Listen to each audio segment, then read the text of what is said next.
Hey Moral Gamers, welcome back. We're taking a look at Remember Me. This 2013 release is coming at you for the Xbox 360 and PlayStation 3. How's Remember Me going to stack up? Let's find out. Now, do you remember Total Recall? Get to the chopper! I'm sorry, wrong Arnold movie. Total Recall basically posed the premise of, if you are more than what you remember, is there something deeper, something more profound, maybe a soul or something? Well, Remember Me attempts to tackle the same thing. Kicks off with Nilin, who's just had her mind erased in a somewhat intense fashion. I don't understand how she can speak English, having her mind just erased, but whatever.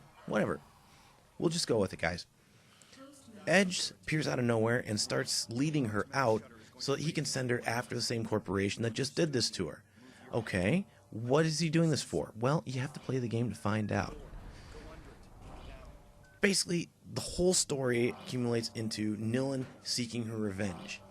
So, it's an interesting story, but the problem that I had with it, essentially, is that the story just, it feels on the level. It doesn't do a whole lot that is really intense or really shocking. It stays pretty much on the level. So it's not an exceptional story. It's a good story, but not an exceptional one.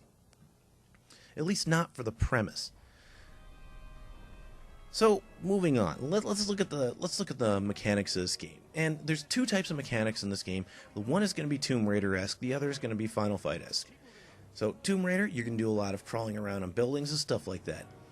Nothing special here, but what gets me about it, though, is if you stop to take in the scenery, Neo Paris is beautiful this time of year. They really took a lot of time to actually make it look good, make it look pretty, picturesque, awesome.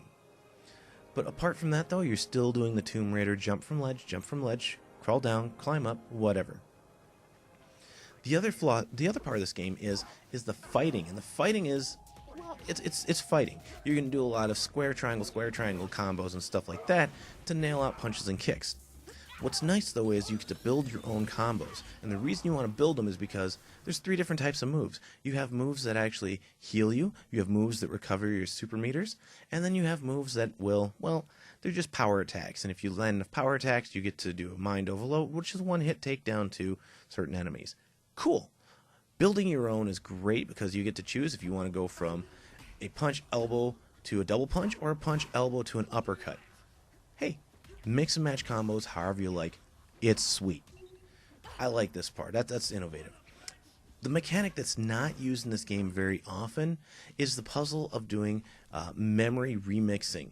Now, Nilin can actually take someone's memory, alter it, to make them think something else happened. It's a cool notion, but it only gets used a couple of times. So is this the right game for you? And it's actually fun, okay? I have to level with you. This is a fun game. I have a lot of fun with this because despite the fact the fighting and the tomb raiding and whatnot gets repetitive, I just do something about it that just holds my attention, and it's like I said, it's fun repetitive. It's the same reason we play Sly Cooper and other games like that don't do a whole lot of changing, a whole lot different. It's just fun.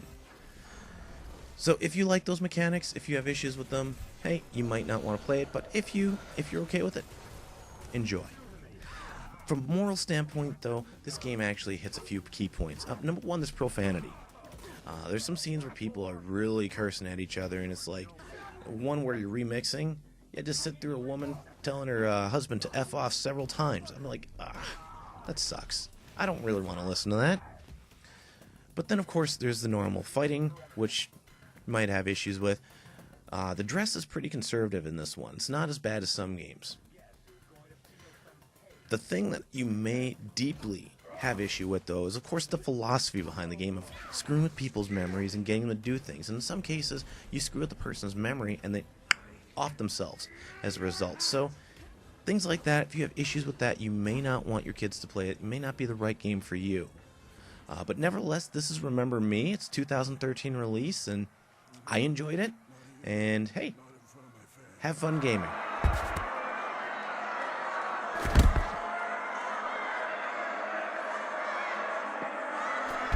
No, wait, we can talk. I can give you a whole other...